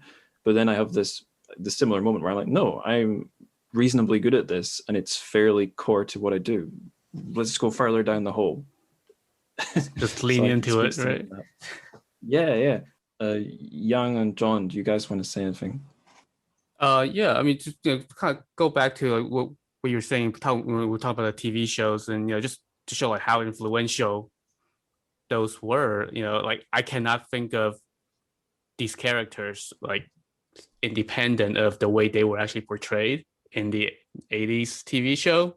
That in many ways, like that almost like supersedes the way they were actually portrayed in the novel itself. And like a point that we touched on about how violent the Monkey King is. Like I think in the 80s TV show, they actually kind of descend off some of the rough edges a little bit. Like he's nowhere near as violent. He's more of a merry mischief maker with some violent tendencies, thrown in every now and then. but if you read the novel, it's he is brutally violent in some cases. I think not in this chapter, but I think in another chapter, there was a scene where they were fighting a demon, and the demon actually had taken a human princess as wife, and they had 2 kids, and like the Monkey King actually like drops those kids out from midair and like kills them, right? Like just blatant violence like that, which of course they did not show in the TV show. I always thought like Journey to the West is kind of like the classic Chinese novels. I think it's the one that best lends itself to TV adaptation because it's very episodic. It's got a lot of comical elements, like slapsticky comical elements, and it's always interesting, kind of funny to me how it's kind of has these like these kind of morality or ethics or kind of these messages embedded within this kind of very slapsticky comical telling. Yeah, and I guess I was complaining earlier or commenting on how big some of these books are, but yeah, you're right. Long form storytelling and an episodic structure is, I get, is it maybe the same with Shuihu? Water Margin maybe works better as TV because it's got all these chapters. I don't know what you think about that. Yeah, like Shuihu has like kind of like little mini story arcs, right? So like Shuihu would be kind of like what modern TV is, right? Like he could do like a little mini like 10 episode mini arcs. Whereas like the Journey to the West is literally like you can see it as a weekly sitcom kind of thing, right? Because every chapter and they all follow like a similar structure too, right? So they run into a monster. Some weeks like Sun Wukong will figure out a way to beat them, but half the time it will be they have to go and call up Guan Yin, the Bodhisattva, and then another 10% of the time they can't. That's not enough, or she's not available for some reason, and they'll have to go find some other god to come and save them. It's literally like an act of every week's resolution is a literal act of God. So it's makes a lot of sense. Well, like Tianqi mentioned, like different characters in Journey to the West represent like different like it's like a different features of a person, like greediness or something. But why people just like Sun Wukong the most? Like he is the rough one. He's maybe because I think the Monkey King represents like the rough, like the raw part of human, because he was born from a stone and he didn't have any connections. He doesn't have families. He doesn't have rules. It's like so another fictional character in Chinese mythology is like哪Jia. I talked about in my podcast before. People like哪Jia also because he likes to he doesn't want to be limited to the social norms and stuff. But people maybe like but哪Jia, he has his father, he has families, so he has to maybe obey like the like has to be loyal to the family at certain points. So in the end, he wasn't a free person. But for the Monkey King, he just represent himself. That's the 10 minutes up there, but this was going to be the part where if there was anything we hadn't talked about, we can do it now. So I guess let's just keep going with this one.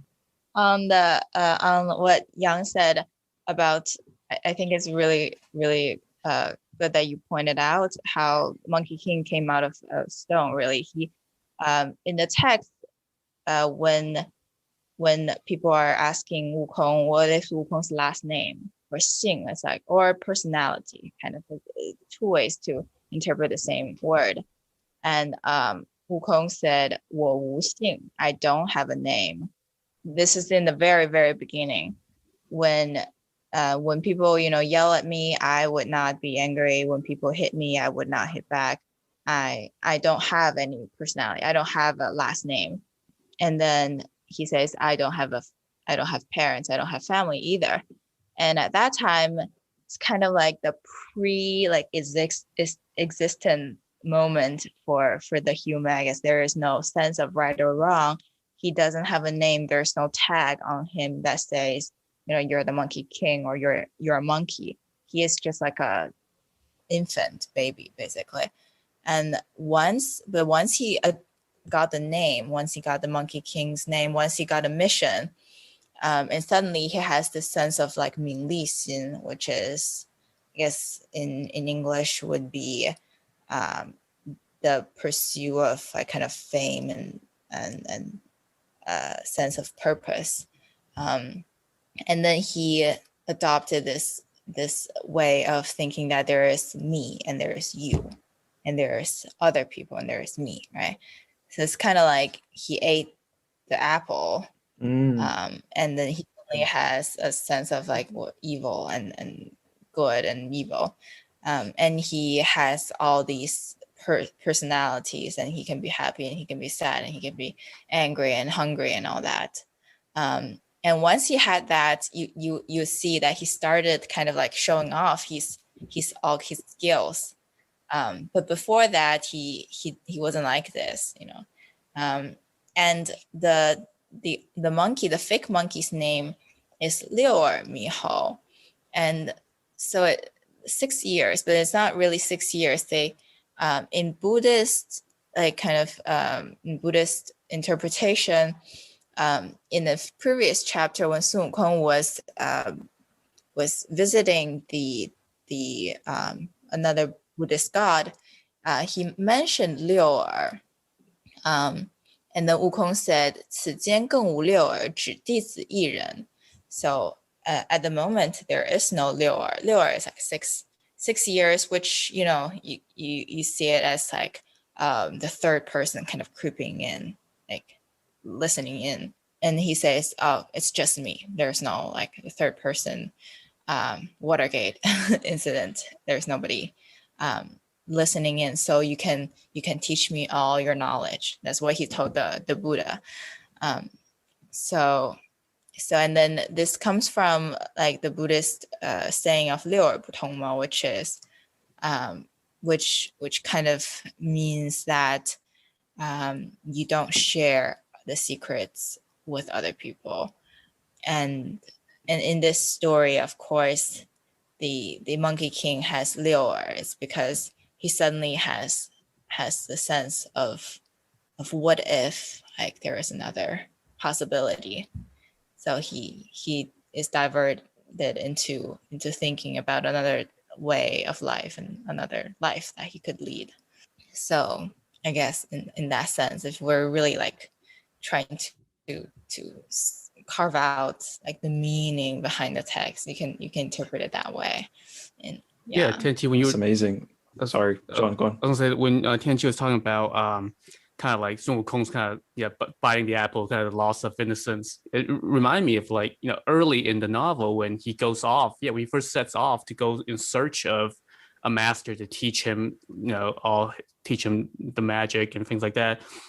When he first encounters humans, I think the novel makes an explicit point of saying that he spent years drifting around the human world, but all he saw were greed and ambition, and then it's fun. And as you observe that as he became once he learned his magic, like it's kind of like he almost like starts like taking on the human weaknesses.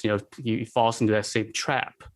The other thing that reminded me too, though, is that like from like throughout the novel, like a lot of times Sun Wukong, would just comment on humanity or comment on humans or this or that, and it reminds me of I don't know if anybody here watches Star Trek or is a Trekkie, but there's like a well-known cliche that like every Star Trek series always has to have like an alien character who serves as like an observer, like a commentator on human nature, and it feels like Sun Wukong is kind of playing that role here in a lot of ways. Like he's like the Spock of the novel.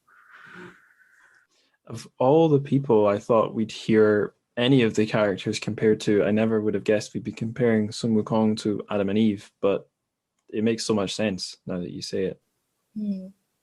Yeah, it's always even when there is no like moralizing, but there is always a moral tale component to the ancient stories, I feel. There was something, I don't think I read it. I think it was some podcast I listened to. Someone was doing their analysis of the Old Testament, and they said, no, I really don't remember who it was, but no, I don't remember. But they were described Cain and Abel, Adam and Eve's sons, as the first real humans. And then I think they said in a side note, yeah, because if Adam and Eve weren't born, then they're not really humans. There's something else that hasn't been differentiated out. There's something unevolved or more basic or pure or something. And that sounds kind of true. Like for, never mind Sun Wukong, just a monkey. Or maybe rather than a monkey, somewhere further back in our evolutionary tree where there was something that could have gone in a dozen different ways, and one of those ways was us. Yeah, I don't have a point there, but you're making me see Journey to the West in a completely different light. It's blowing my mind slightly. I guess it's just like the text itself. You can interpret it in so many ways, and there are 4 characters too. I feel like with novels, or with novels like this, with a bunch of character, you kind of can interpret it when it's like, say, 红楼梦. There are hundreds of characters, and you can interpret it as really like, oh, they're just one meta character, or that's Bao Yu, and then all these other characters are really like showing parts of him. But I feel in Journey to the West, all these 4 characters are you can see them as distinct beings, and you can really trace like their personalities too, because it's not always consistent. After this chapter, you'll observe, like I observed, that Monkey King became much more tamed and more loyal, and much less kind of I'm not going to listen to you, master type of monkey anymore. And I think it's because, he killed off that side of him, or at least he thinks that he killed off. Yeah, and why is there such a chapter? The location of it, if it's not right in the middle, if you know the right in the middle of the very middle chapter of the whole book is the Tongtianlu one, where they kind of had a road emerged out from the sea, and they kind of really went on to gone on another island or another adventure. And so I guess you can't really say, oh, this is the turning point of the story or anything, but it's an important chapter, I think. Yeah, all the characters go on this evolution throughout the novel, and like at the end, the Sun Wukong does become a lot more tame, and the pig, who are supposed to sort of represent like the base impulses, I think he improves to a degree. We don't really know. See, the thing, like, we don't really know much about Sha He because he never gets any lines. Like, I always would like to see a retelling of this story from like his perspective. Like, I'm the guy who's carrying the luggage, and I'm watching like all these other folks, my other companions, like go on crazy adventures, and like he's just observing them, and like, oh yeah, I'm just carrying all the luggage for you guys. Do you think in his head he'd be ranting at them? Right. Yeah. It's kind of like the Hufflepuff of the Force group. And then there's the off-Broadway show I went to see. It's called Puffs, which is just the Hufflepuff story, which is very short, of course, not much, almost at all. And but Sha He doesn't have like a strong presence, but maybe he benefits from a TV version then, because at least he's visually present, even if he's not speaking. Yeah.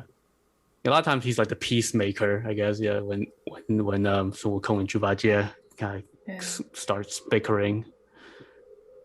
There's some like conspiracy theory, like Xiahou Fang was like a spy or whatever by the Buddha, like the eye, like to watch them.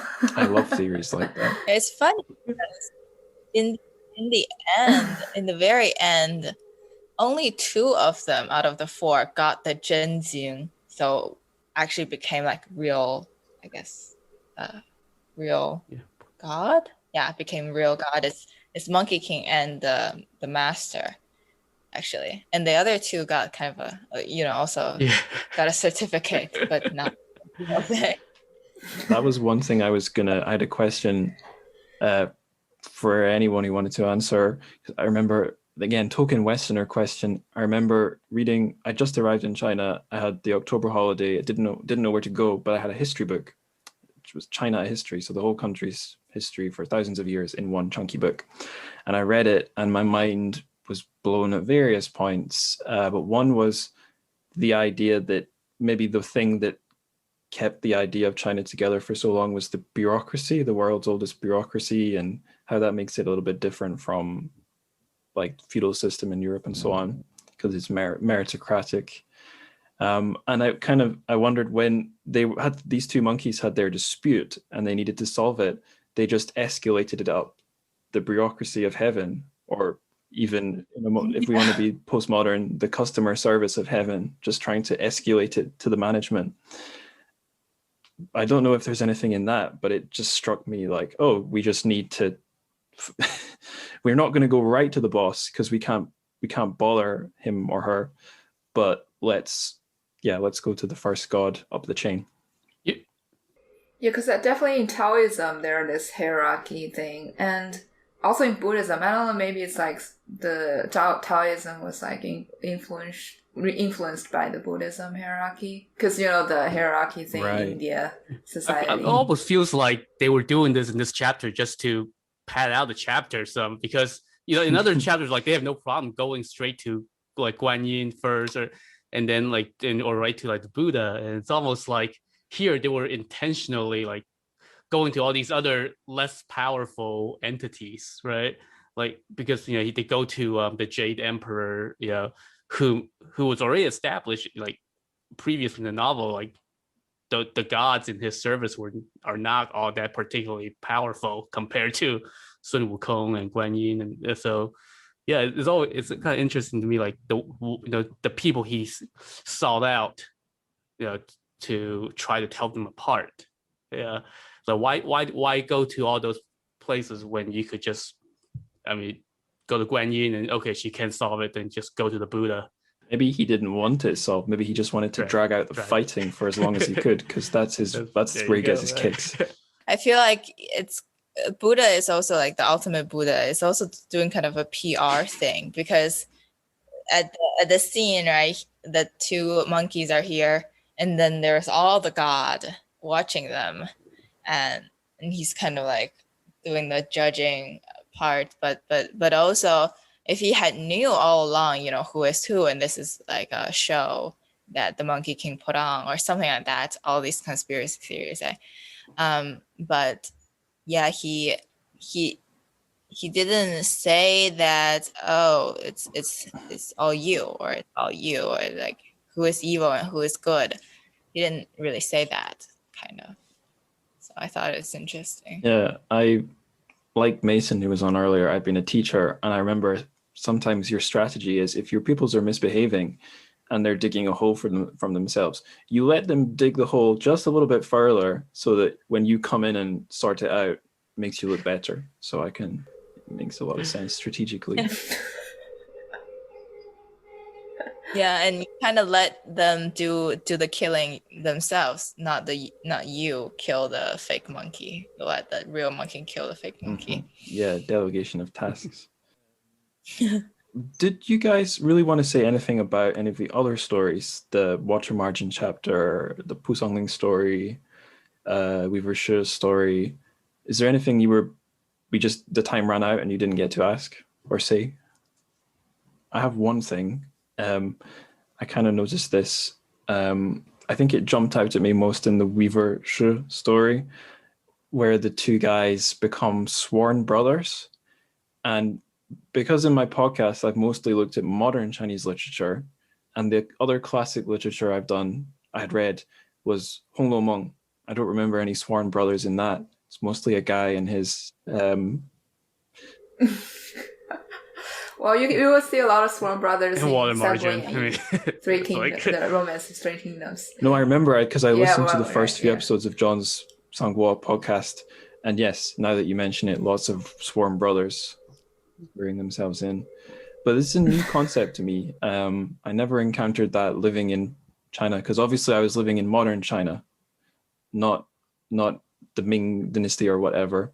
So I don't really know much about this concept. I guess it popped up when I read the first the English translation, the first book in the translation of Condor Heroes, Jin Yong's wuxia story. That had some quite important swearings of brotherhood. But I don't know if there's much. I wouldn't know what to say about it because I don't know much about it. But so it appeared in that story, and then in all the other 3 stories we've got, there's a lot of bros going on adventures together, which again, I guess that's not just a Chinese thing. That's in a lot of stories.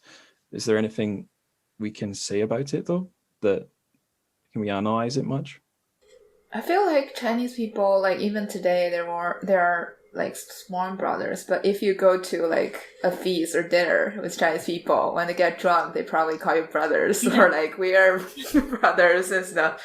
Because like it's not like in English you call your siblings brothers and you call other relatives, you call them cousins. Because in Chinese you just call brothers.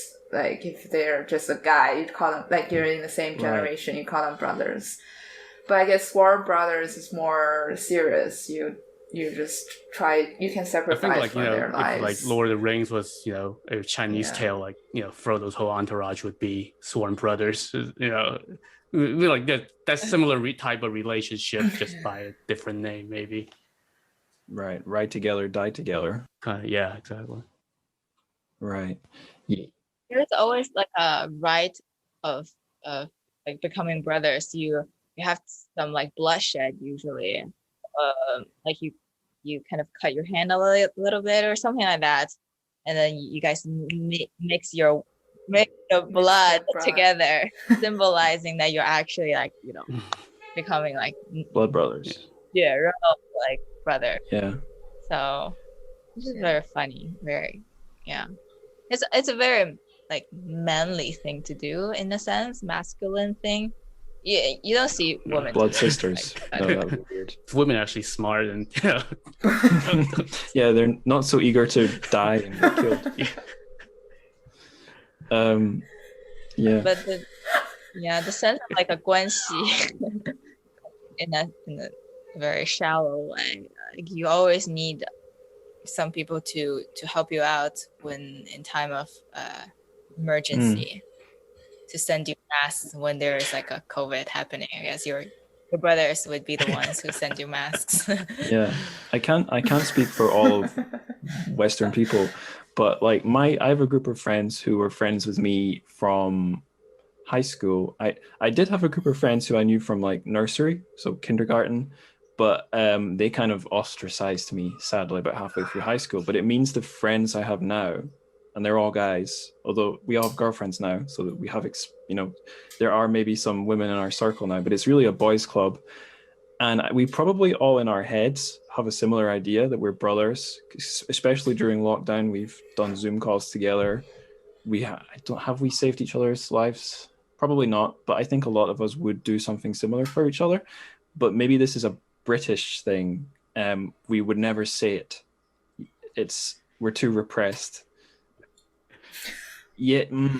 Maybe it's a guy's Maybe thing. if we were extroverted Americans, we might be more outspoken. Like we might call each other bro or pal, but it doesn't really mean like brother.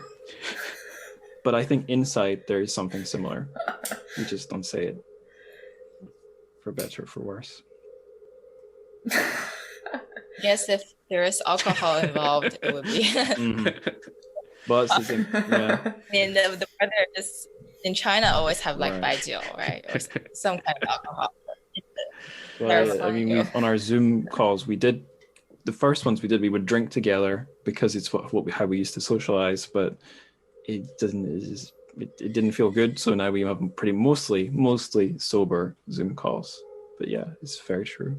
I think so. My girlfriend, she's from the enemy nation. I'm Scottish. She's English, but she's not really been exposed to much Chinese or East Asian stuff. But she does listen to a K-pop group, Blackpink, and I think she explained to me one time, oh yeah, they call each other sister or big sister, little sister, auntie. And I was like, yeah, it sounds familiar, because living in China, I had to learn Gaga, Didi, Jia Jia, Mei Mei. And I from what I was told, in Korea, they go for that stuff even more, like using the correct family address. But I have no first-hand experience of that. It's like, as an outsider to it, on one hand, I'm like, oh yeah, I wish I had something I could do like that with my friends. On the other hand, it's like, it feels like I'd be going all in too much, calling, someone you don't really know auntie or uncle. I can relate, but I also can't. I don't know. Yeah, I guess in a sense, like when nowadays people call xi, like xi da da, right? And then previously, like when it was Hu Jintao as the prime minister, the president, we call him like Hu Ye Ye or something. We always give like these people kind of a relative's name, like Ma Yun, Jack Ma as well. Like we call him Baba in China. So it's like daddy. But in the US, I feel it's a kind of a sort of different connotation when you call like Elon Musk your daddy. no. But yeah, no, we don't do anything like that in Britain. But I think the one time in English you'll come across that is references to Joseph Stalin. For some reason, they would call him Uncle Joe. God knows why. But maybe that's better suited for like these strongman authoritarian leaders. I don't know. Like, does anyone in Taiwan call, I've forgotten her name, but do you think in Taiwan they call her mama or auntie? England. Yeah, Tsai Ing-wen. I don't know. Yeah. Maybe not. The leader of Scotland, our first minister, Nicola Sturgeon, no one calls her auntie. Oh, she does look like a bit like a Sugalan Ai, but we do call her Nikki. So I think maybe the equivalent in the UK is giving people informal name, like some people still do call Boris Johnson Bojo. It's maybe a similar thing. Bojo. Just a term of familiarity, I think, right? Yeah. Yeah. I don't know if there's a similar thing in the US. Like, did people call Obama Barry Obama? I think people call Bernie Sanders like kind of Just Bernie. Yeah. I think it's just Yeah. like if you call somebody like by the first name, right? Yeah. Yeah. Even your family members, you don't really call you auntie. Oh no, Just I call could their never get away names. with that. I have an auntie called Anne, so she's Annie. And I have an uncle. Actually, her big brother he's called Ian, Uncle Ian, or just Unclean. Yeah, maybe so you call you auntie in Yeah, I think yeah. At least in Scotland or in the UK, maybe it depends on the family, but in my experience, you could call them, some more like Chinese, Uncle Ian, Auntie Anne, Uncle Dan. Yeah. But you do use their name. Like for my grandparents, I would just call them Grandpa, Granddad, Granny. But my uncles and aunties, it would the title, then the name. So I guess, I hadn't thought about that much before. I guess the single child generation would change it all. I mean, I'm a single child. And I don't have brothers and sisters. Me too. When my kid grow up, they wouldn't have like many auntie, ayi, Right. because I don't have sisters. My mum actually, I think past generations in the UK had a thing where your friends of your mother often would be your aunties. And as a kid, this was never really explained to me. So I thought I had a really huge family. I thought I had aunties in loads of different parts of the country, and then realized most of them were just my mum's friends. But I think that's fading. That seems like an older generation thing. Is that also the sense, like, you have blood sworn brothers because all these, like, your mother's friends or these aunties will come help you in case, your mother is traveling on a business? Yeah, I was going to say that. It's probably like a small sisterhood. There to do this for your mom. Yeah. My mom, she divorced when I was 8, and all those aunties, I think, came into effect and helped her out for a few years. And then when she remarried, she had a lot of bridesmaids because it was all the aunties. So yeah, I think you're right. Women, like helping women, like emotional support mostly. Yeah, makes me jealous. Yeah. I think I'm running out of things to say about the stories, and it's getting close to 11 p.m. here, so I guess I should let you guys go. Yeah, thank you again. Thank you so much for organizing thank you. this. Yeah, it was great. Yeah, thank you. It's fun. I'm glad it went well. All right, and that brings us to the end of the show. Well, I've already said it was a fun chat, and I'll say it again. Thank you for the amazing chat to all of my guests, and I hope that you, the listeners, are able to check out their various podcasts. Links to all of those will be in the show notes, of course.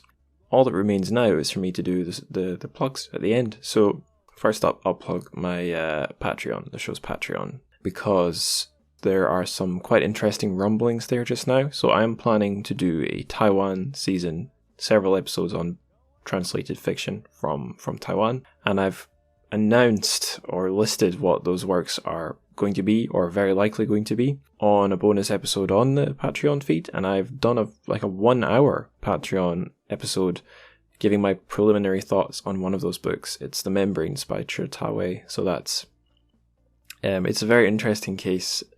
It was written in 1995. It's been published in translation now, and it's, without exaggerating or kind of trying to twist things to hit interesting marketing keywords, it is queer sci-fi. Queer eco-dystopian existential sci-fi. And I'm not, like I said, I'm not twisting the book to hit those keywords. That is a good description of the book. So it's as interesting as it sounds. So yes, just to restate, if you'd like to help support the show, you can sign up for the Patreon. It's $1 a month minimum. There's also Buy Me a Coffee and other places if you want to give a one-off contribution. Links for all those are in the support link in the show notes. Social media. So if you'd like to follow the show, get updates, insights, and or reach out and share your thoughts and stuff, there's 3 really good places to do that. There's Instagram. The podcast's official Instagram account is @TrChFic, TrChFic. The show's Twitter is just my own Twitter, @AngusLikesWords. I mostly tweet about Chinese fiction, sometimes other things. And if you'd like to talk to other listeners as well as myself, the show has a Discord. There's an invite link to the Discord server in the show notes. Would love to get a bit more activity on there. It's generally quite quiet, but we do have the odd spark of conversation about a recent episode or a past one or something. Another fun thing, the show is on YouTube, and I mean, if you're already subscribing to the podcast, this is a bit of a redundant shout out, but I've been making animated versions of the episodes. So basically they'll have a little squiggly spectrogram or whatever it's called, a wavelength for each speaker. That'll be a bit tricky to do for this one because so many people are speaking, and Mason checks out quite early on, but I'll figure out something for this episode. It should be interesting. And last of all, it's the part where I tell you the best thing you can do for the show, and that is to spread the word. So tell your sworn brothers and your sworn sisters and your violent simian doppelganger just before you crush him with your great big death stick pole thing. Tell him about the show, and at least, before he gets crushed under its infinite weight and power, maybe he'll be able to download a few episodes and help boost my stats. That would be really appreciated. So until the next Megacrossover, when we talk about modern lit with some modernists, 再见.